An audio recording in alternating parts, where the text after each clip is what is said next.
what are some principles, what are some truths that we can see in a good carpenter and a good leader that we can put into our own lives so that we can lead like Jesus? And the first is this: good carpenters and good leaders must envision something that doesn't exist and then commit to do what it takes to create it.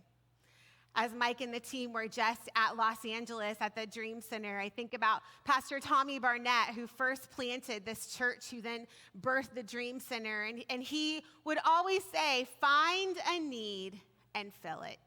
Find a need and fill it.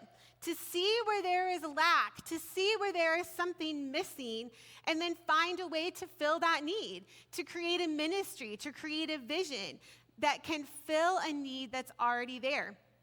Over the past 2 months, we've been highlighting different leaders from our church, different people that have come and been a part of our church family and said, I see a need here.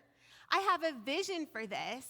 I want to be a part of finding this need and filling it. People like Christy, who's taken our first impressions team and made sure that when people come in, that they're welcome, that they feel loved, they feel greeted right from the first time that they walk in. People like Robin, who makes our cafe a warm and inviting place every single week.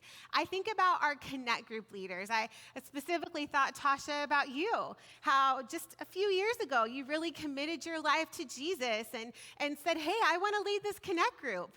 I see a need for people to grow together in discipleship and relationship and to have a vision to do something, to step up. Is it going to take work? Absolutely. But how many of you know anything that's worth something is worth the work?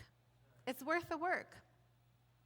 It might be a ministry that you're getting involved in, or maybe even something you're creating. Recently, I met with Jim and Lynn Miller, phenomenal leaders here at our church, about the idea of creating a care team for our church.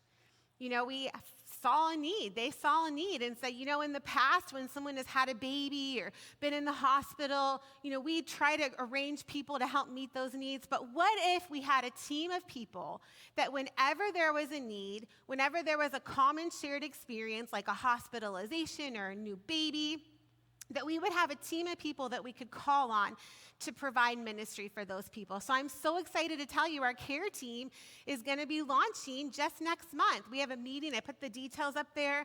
August 13th, if you're interested, in 2 weeks right after the service, we'll meet with Jim and Lynn and kind of cast some vision, explain you exactly what that means. But basically, if you can make a pie, if you can, cook up some pasta, take a lunch to a new mom, if you can write a card to someone in the hospital, the care team might be a great place for you to serve. But man, something happens as a church when we start to realize that God has called me to find a need to fill it. God hasn't just called the pastor or the board or this leader over here. No, God has called me. Turn to your neighbor and say, God has called me. God has called you to find a need and fill it. I look at our students. I love that you guys are kind of starting to sit together. Oh, they just rolled their eyes at me. Don't roll your eyes at me. But I love that they're all kind of sitting together over here, but it might be starting a Bible club at your school. It's finding a place that there is lack and there is need, and then asking God for the vision to make that thing happen.